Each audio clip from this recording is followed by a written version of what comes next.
Good evening, everyone. Mike Palmer from Know Your Rights Group and Success Coaching International with another very, very important live video update tonight.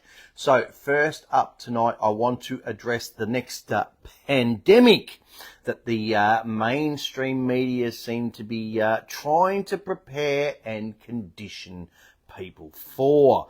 Now, there have been a number of different media articles that have come out over the past week or so that, to me at least, are clearly trying to condition people for some upcoming pandemic that they're obviously wanting to push for the coming winter period. Now, the first article talks about the FLiRT COVID variant. So I urge you, please make sure you go and read this and look this up if you haven't already seen it. It is entitled, "What is FLiRT? The group of new COVID-19 variants that have landed in Australia. A new family of COVID-19 strains nicknamed FLiRT are spreading across the world and have arrived in Australia. Whilst it was only recorded for the first time 5 months ago, one of the subvariants has already become dominant in the United States, indicating that they are highly transmissible." Yes, here we go again. "This is what you need to know about the FLiRT strains of COVID-19. And then, of course, it's got the little subheading, "What is the FLiRT variant?" FLiRT is the name given to an entire family of COVID-19 subvariants that are gaining dominance. They've evolved, clever little viruses that they are. They've evolved from the JN1 subvariant, which emerged late in 2023 and caused a spike in infections earlier this year. The strains include KP2, KP3, JN1.7, and a whole range of others which typically start with either JN or KP. KP2 in particular is spreading strongly, becoming the dominant COVID-19 subvariant in the United States this month. As for where the unusual name comes from, FLiRT refers to the specific mutations to the spikes, the virus's spike proteins that make the subvariants unique." Then there's the next subheading, "Is there COVID FLiRT cases in Australia?" Yes! Watch out! Data differs from state to state and territory and isn't as frequently updated as it was during the height of the pandemic. So we don't have a totally comprehensive picture for the entire country. Oh no, what are we to do? However, it's clear that FLiRT subvariants have arrived. New South Wales health data released today shows the KP2, KP3 and another JN1 sublineage KW1.1 make up more than half of the COVID-19 cases in the state at the moment. We also know total COVID-19 infections are increasing across Australia. Health authorities around the country, including in New South Wales and Victoria, have warned of increasing cases in recent weeks. While the most recent national report, which covers the fortnight up to May the 5th, said infections had increased, bucking the trend for decreasing numbers since the start of this year. Then there's the next subheading. "Are COVID FLiRT symptoms different? And is it more contagious than other variants? Like other variants that have spread throughout the world, the FLiRT strain seems to be quite contagious." Oh no, what are we to do? But according to experts from the United States, where they took off before gaining prominence in Australia, there's no great difference in the symptoms or severity of the illness caused by FLiRT. Well, that's good to know. And then there's this closing line. Again, you can't make this stuff up, people. "The virus continues to be in charge. It's going to tell us what it's going to do. All of our crystal balls are rather cloudy."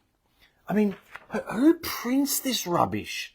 Seriously, who actually allows these papers to print this absolute garbage? I don't know. It's certainly not me, but that's what the media is saying. So please, grab your masks, people. Very important. These absolutely pointless, flimsy paper masks, they're going to save you. Absolutely. Go grab them now while you're watching. Okay, and start living in fear, just like the government and the media want you to. Unless, of course, you believe that your own immune system might be able to help you. But I mean, hey, that's just some crazy conspiracy theory, right? As always, I can't say too much on these videos. I'll let you guys and girls connect the dots for yourselves. But here's the thing, as if the new COVID variants weren't enough, they weren't quite scary enough, the media are also reporting on some brand new cases of bird flu right here in Australia to really make sure that everybody is living in fear. So again, here's the media article if you want to look it up for yourselves. It is entitled, "What is bird flu and what do we know about the 2 strains detected in Victoria?" 2 different strains of avian influenza, also known as bird flu, have been detected in Victoria. Australia's first ever human case of the virus manifested in a child returning from an overseas trip in March, but was only confirmed over the weekend. Meanwhile, a recent outbreak at an egg farm led to hundreds of thousands of chickens being euthanized. Poor chickens. The 2 events are not related and stem from 2 different variants of bird flu. The virus picked up by the child is the H5N1 variant and has swept the world since 2020. But he's the first person to ever get it here in Australia. But it's swept the world. Must be true. Health officials say the risk of additional human cases in Australia is very low, but recommended Australians take precautions against its spread. What kind of precautions? They don't really say. Here's what to know about bird flu, how it's transmitted to humans, and whether it's still safe to eat poultry and eggs, because everyone should be in fear. Then, of course, there's the subheading. What is the risk of transmission to humans? The transmission of avian influenza from birds to humans, from birds or animals to humans is very rare. Victoria's Department of Health said in a statement. Most people are not at risk unless they have contact with infected birds or animals or their secretions while in affected areas of the world, it said. Rarely, avian influenza in humans can pass to another human with prolonged contact. Claire Looker, Victoria's Chief Health Officer, is she really a looker? I don't know. Said the avian influenza was much less transmissible than the seasonal flu, and she was confident that no one else had caught the virus in the state. Then why the hell are we talking about it? Why is it the front page of basically every mainstream media outlet out there? Okay? There's little risk of transmission to humans, yet all the mainstream media are talking about it. I wonder why. Okay? All I can say is watch this space. Now, speaking of watch this space, we've been talking for well over a year now about the director ID, and we've been urging people to keep standing their ground against the illegal and completely baseless threats from the entity known as the ABRS, Australian Business Registration Service. So it turns out that the ABRS have decided to handball a case off to ASIC because, of course, they have actually no power and authority themselves whatsoever. And ASIC has finally, after more than 12 months, decided to try and prosecute someone for failing to apply for a director ID. Basically, to test the waters with the legal system. And the result was, shock horror, it was ultimately withdrawn. So again, anyone who's worried about the director ID, please make sure you go and read this. This is straight off the actual ASIC website. It is entitled, ASIC brings first action against a director for failing to have a director identification number. ASIC has commenced the first prosecution against action against a director for failing to comply with the obligation to have a director identification number, in brackets, a director ID. On 19th of March 2024, a director appeared at the Downing Centre Local Court and was formally charged with one count of contravening Section 1272C1 of the Corporations Act 2001 by failing to have a director ID. An interim non-publication order was granted by the court prohibiting the identification of the defendant. The charges were listed for a further mention before the Downing Centre Local Court on the 16th of April 2024. On 22nd of March 2024, the interim NPO was extended to 16 April 2024. They've got here background. All directors are required by law to verify their identity with the Australian Business Registry Services before receiving a director ID. Directors must apply for the director ID within the following timeframes. And then it said directors appointed before 1st November 2021 had until 30th of November 2022 to apply. New directors appointed for the first time between 1st November 2021 and 4th of April 2022 had 28 days from that appointment to apply. From 5th of April 2022, intending new directors must apply before being appointed. The maximum penalty for an offence against Section 1272C1 of the Act is 60 penalty units. The defendant in this matter is facing a maximum penalty of $13,320. Very scary stuff. And then it says, editor's note. On 16th of April 2024, the interim MPO was further extended to 30th of April when the matter is next in court. And then it says, editor's note 2. On the 30th of April 2024, the charge was formally withdrawn by ASIC. Withdrawn, people, and the non-publication order was granted by the court. Okay, so the prosecution was withdrawn. They did not proceed with it. It's the one and only case that we have heard of to date. So please, we urge everybody, keep standing your ground against this totally unlawful, totally unconstitutional push to get directors to apply for something that they neither want nor need. And let's keep pushing back against this whole digital ID agenda in its entirety. Now, speaking of the digital ID, there have been an insane number of digital hacks, outages, and other issues this week that should be enough to convince even the most die-hard, hardened digital ID supporter, okay, so that they should absolutely think twice before choosing to go down that path. Now, the first was actually a very serious medical data hack, which put people's health and personal data at very serious risk. Now, this is the article here, and again, as always, I urge everyone to have a look at it. It is entitled Electronic Prescription Provider MediSecure, turns out not so much, Victim of Large-Scale Data Breach, Personal and Health Information at Risk. Electronic prescription provider MediSecure has fallen victim to a large-scale data breach, potentially putting Australians' private medical information at risk and sparking a national approach from the federal government. The company released a statement on its website, which is now otherwise inactive, this afternoon, confirming the breach involved personal and health information. We have taken immediate steps to mitigate any potential impact on our system, it said.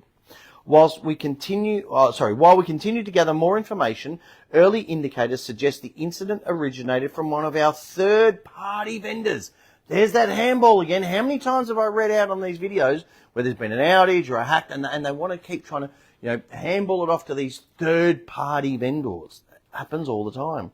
The company provided a system to allow healthcare professionals like GPs to send prescriptions to patients electronically. Its logo contains the tagline, get ready for this, e-scripts, sent, secure and safe. Apparently not so much. MediSecure company said it had contacted government agencies and is helping them manage the impacts of the incident.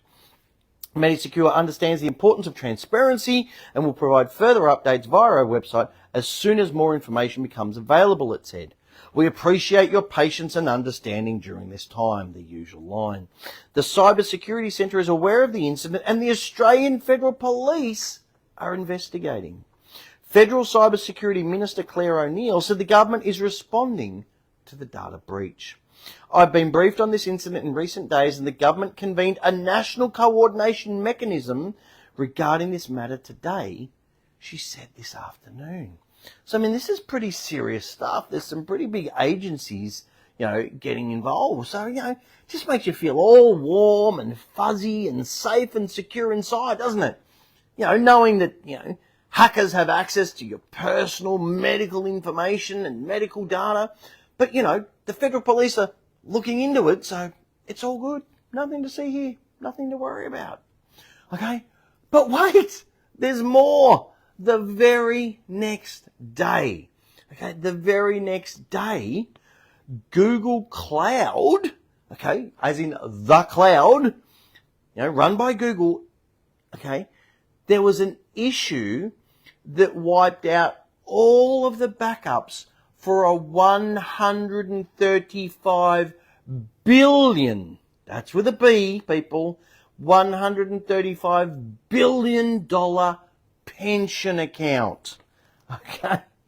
Nothing to see here, nothing to worry about, but have a look at this. Okay? This is really, really serious stuff. Unprecedented Google Cloud event wipes out customer account and its backups. UniSuper, a $135 billion pension account, details its cloud compute nightmare. Buried under the news from Google I/O this week is one of Google Cloud's biggest blunders ever. Google's Amazon Web Services competitor accidentally deleted a giant customer account for no reason. They'd done nothing wrong. Imagine what happens to those people who are challenging the system or poking the, bear in the eye or anything like that. These guys have done nothing wrong and it's still happened to them. UniSuper, an Australian pension fund that manages $135 billion worth of funds and has 647,000 members, had its entire account wiped out at Google Cloud, including all of its backups that were stored on the service. UniSuper, thankfully, had some backups with a different provider and was able to recover its data, but according to UniSuper's incident log, downtime started on May the 2nd and a full restoration of services didn't happen until May 15. Nearly 2 weeks. 2 weeks it took. And what if they didn't have these backups with this alternative supplier? What would have happened to all those super funds then? These are the questions no one seems to be asking. UniSuper's website is now full of must-read admin nightmare fuel about how this all happened. First is a wild page posted on May the 8th titled A Joint Statement from UniSuper CEO Peter Chun and Google Cloud CEO Thomas Kurian. The statement reads, Google Cloud CEO Thomas Kurian has confirmed that the disruption arose from an unprecedented sequence of events whereby an inadvertent misconfiguration during provision of UniSuper's private cloud services ultimately resulted in the complete deletion of UniSuper's private cloud subscription. Just an accident. And what happens when that happens to you? This is an isolated, one-of-a-kind occurrence. Sure it is. That has never before occurred with any of Google Cloud's clients globally. This should not have happened. You think? There's the understatement of the year. Google Cloud has identified the events that led to this disruption and taken measures to ensure this does not happen again. In June 2023, press release touted UniSuper's big cloud migration to Google, with Sam Cooper, UniSuper's head of architecture, saying, with Google Cloud's VMware engine, migrating to the cloud is streamlined and extremely easy. Apparently not. It's all about efficiencies that help us deliver highly competitive rates for our members. The many stakeholders in the service meant service restoration wasn't just about restoring backups, but also processing all the requests and payments that still needed to happen during the 2 weeks of downtime. Okay?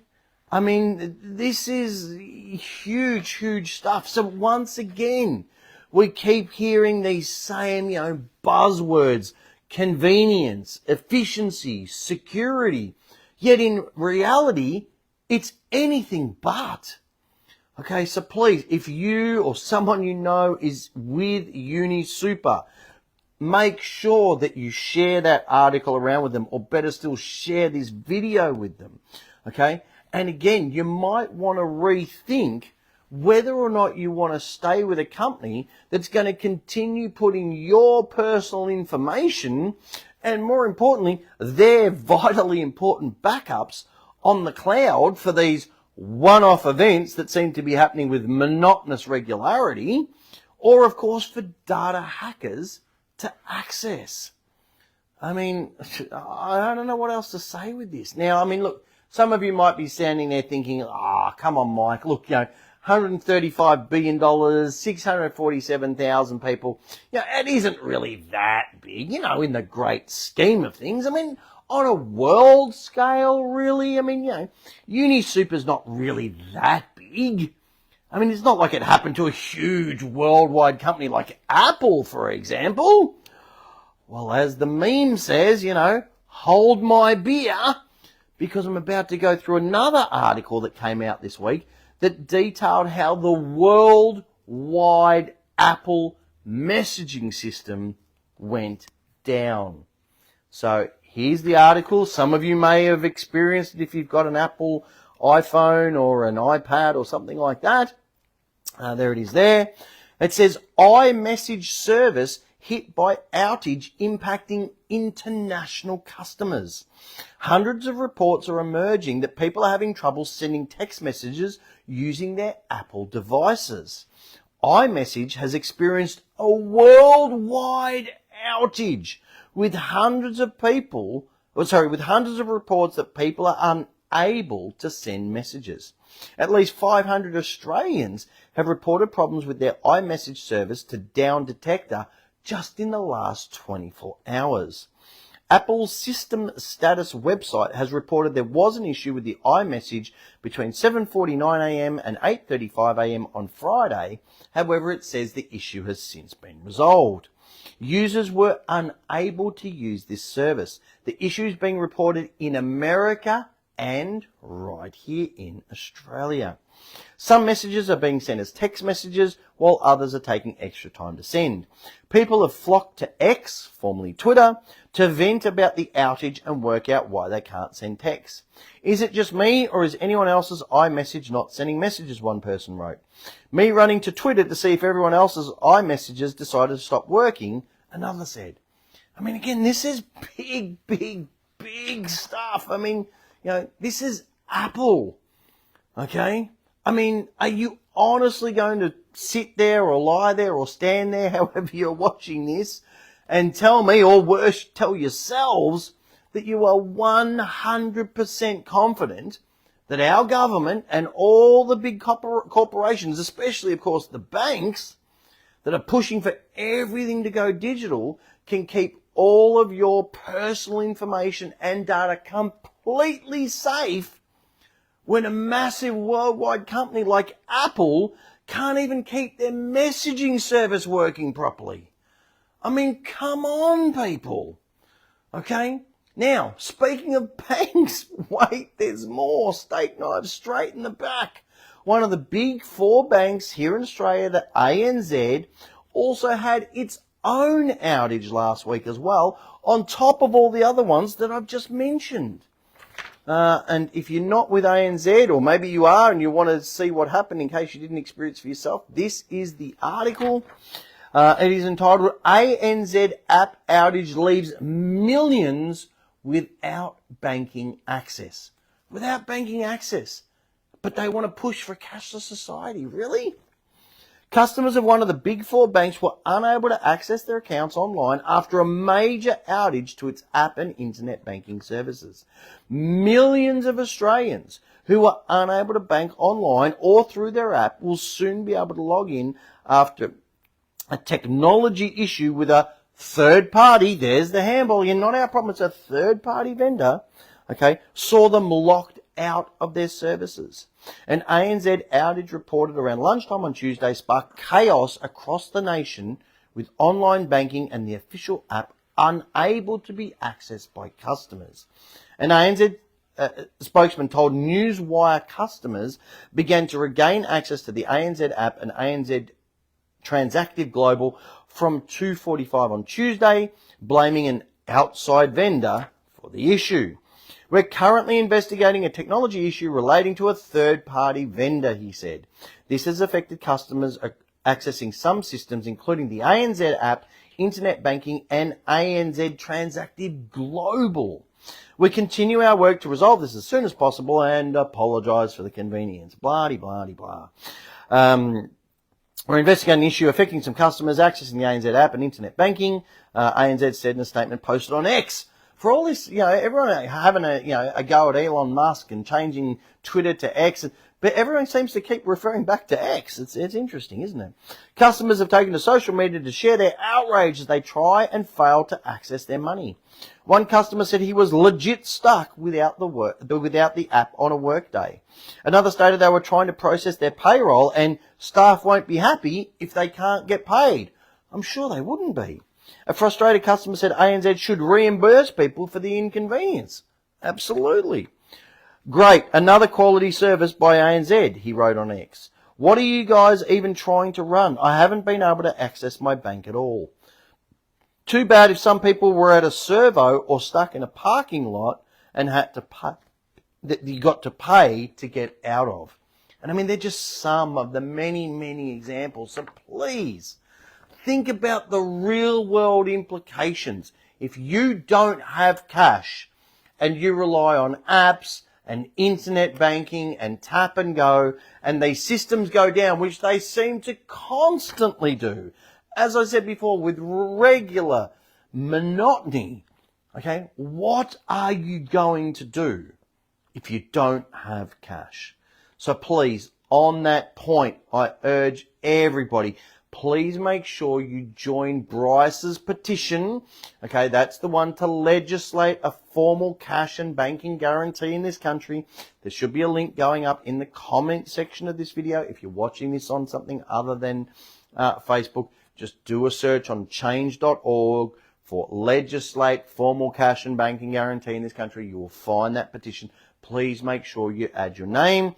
And of course, if you haven't already done so, make sure you join our Call Out Cashless Businesses Facebook group. Again, you should find a link in the comments. And let's keep naming and shaming those businesses that are either unaware of this overall cashless agenda or worse still, choose to support it. And of course, don't forget the Cash is King discussion group, again on Facebook. Simple search will find that, and it's a great place to post these videos, post these articles, talk about CBDCs, why cash is king, etc., etc., etc. Please make sure you do that. Okay, so the last thing that I want to cover tonight before I finish off is, of course, our upcoming live events in Melbourne. They are just 1 week away. They are on next weekend. That's the 31st of May and the 1st and 2nd of June. So if you haven't booked your seats, please do so right now. Okay, if you want to take advantage of your last chance for the foreseeable future to see us live in person, to learn all of the incredible updated information that we are sharing at this year's events. And of course, most importantly, to ask any of the personal questions that you might have of us, please go to our seminar page. Again, you'll find a link in the description. You'll find a link in the comments, and secure your seats before they sell out. The Friday night event is already over 80% sold out. So please don't leave it to the last minute. We don't want anyone to miss out. Get in sooner rather than later. All right, so finally, as I always do at the end of these videos, I want to finish off with the latest testimonials from our members, and of course some more great memes to really get people thinking about what's going on at the moment. So the first one is a very, very interesting one, actually, from Hamish. Now, Hamish writes and says, "Hi guys, I was given a parking ticket from Gold Coast City Council. I went through the 3-step letter process and the fine was handed to Spur. I spoke with Spur a few times and they told me that I'd overpaid my fine and they wanted to return the money. I asked them who paid the fine and they said it was internal payments. Then they refunded me $289.48 for a fine that they paid themselves. Seems like they are acting fraudulently and covering their own lies. Another win, always fight back. So there it is in black and white. Okay. There are lots of things going on in the background now. So please, if you don't already have this book, please make sure you grab it. Again, there's a link in the description. There's a link in the comments. Okay. And go to chapter 3 and use that tried, tested, and proven 3-step process to challenge any unjust and unlawful fines. It is a very, very powerful process. Now, this one is another very interesting one. This one's from Greg. And Greg's written to us here, and it's not a specific thing about a fine or bank fees or credit card, but it's just a general one that I think is very empowering. And it says, "Hi team, the team does such an awesome job, and you should be recognised for the huge effort and dedication put in. Once again, I'll personally thank you for your efforts to educate and inform those that choose to listen and begin to understand. I feel like I'm in a position in life that simply would not be possible without some of the information shared way back in the very early days. The ability to see through the crap offered or attempted to be forced upon us and stand up for ourselves is simply priceless. From challenging rules or fines, being a participant in our private foundation, not using or handing out a driver's license for over 6 years is liberating to say the least. I asked a police officer the other day if I was being profiled for a random breath test, as he let the car in front go, but tested me as an older white male alone in a tradie vehicle. The confidence to question and ask is empowering, and not being a smartass in doing it, mind you, he likely thought I was. Yep, he denied it and tried to make an excuse about traffic building up, but I pointed out in that case he should have let 4 cars through, not just one. Kind regards, Greg." So again, this is the stuff that we can't explain on these videos. We can't put into words. It's that empowerment, that confidence that comes from truly understanding your rights and knowing how to stand up for them. You can't truly understand it until you do it. So I urge you all to just go out there and start practicing and make it happen, make it real. All right, so I'm going to finish off with some memes. We've obviously spoken in the last couple of videos about the withdrawal in particular of the AstraZeneca virus. We said, of course, that doesn't just apply to that. So as it says there, okay, that moment when they pull a shot off the market that you were previously mandated to take. Ah, yes, I'm sure you hopefully can all understand this.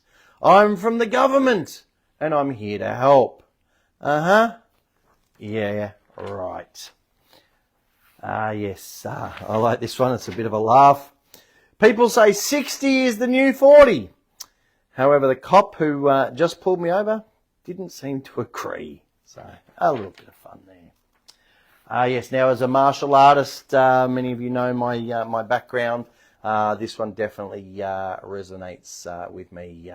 When you hit people hard with the truth. Okay, and I urge you all, please keep doing this. Hit people hard with the truth. Make sure that they can't overlook it. They can't excuse it. They can't deny it. Just hit them with the reality. Hit them with the truth. So they have to take notice. And finally, I'm going to leave you with this one, and hopefully many of you can relate to this, because this has been my daily struggle for the last 10 years or so. Okay, if you think your 9-to-5 job is hard, just try waking people up. And that's what I do all day, every day, with these videos, with our radio shows, with our live events, with all the stuff I do. I'm just trying to wake people up. And it really is a tough job, and I'm sure many of you out there have experienced this yourselves as well. So I'm going to leave things there for tonight. As always, I do urge you to please make use of all the various resources that are available to you. Of course, all the completely free information that's available on our website, all of these videos, all of our free radio shows, to please get informed, get fired up, and get proactive. We do need that more than ever before as they keep pushing to erode more of our freedoms and rights each day, each week, each month, and each year. Again, these videos completely free to watch. You'll find them on our BitChute channel, our YouTube channel, and the videos tab on our Facebook page. Our radio shows, again, completely free to listen to every Tuesday night between 8 and 10 p.m. If you've missed any of our radio shows for whatever reason, you can join up as a podcast member for less than $5 a week. Okay, you get access to the fully edited shows, the notes for each show, the transcripts of each show, all the articles that we cover on each show. Less than $5 a week. Please make sure you do that. Now, if you want to go above and beyond that, please make sure you grab our Know Your Rights book, the essential step-by-step manual for understanding and exercising your rights. That Aussie Speeding Fines book, which I mentioned before, for challenging all manner of unjust and unlawful fines. These guys have been around for 17 years now, so you know their information works. And we do know, of course, a lot of people are genuinely, honestly struggling financially, so please stop throwing good money after bad at these unsecured loans, your credit cards, your personal loans, things like that. Grab that Bank Secrets Reveal book. Use that tried, tested, and proven 4-step process for eliminating those debts. You can get these all individually. There's links in the description. You can get them as part of the combo pack all together.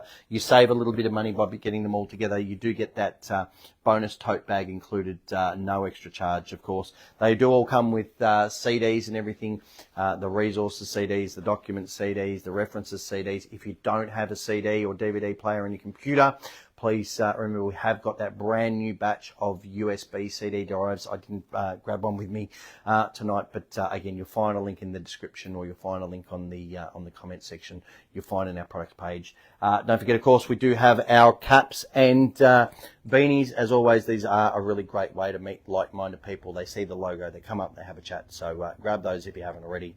Again, you'll find the links there. And if you can't make our live events for whatever reason, please, at the very least, make sure you grab our home study course. It is a complete recording of one of our 2.5-day live events. There's 3 custom-made workbooks with sections there next to every slide to write notes for every single presentation. There's 17 DVDs, a CD that with all the documents that we use ourselves. You can pause, rewind, fast forward in the comfort of your own home, and of course at your own pace. It is a brilliant resource tool that you'll come back to again and again and again as you come up with different challenges in your life. So do grab that. So I hope to see many of you next weekend at our live Melbourne events. We will be back live on Tuesday night with our next radio show, and of course our next live video on Thursday night. Until then, take care everyone. Have a fantastic weekend.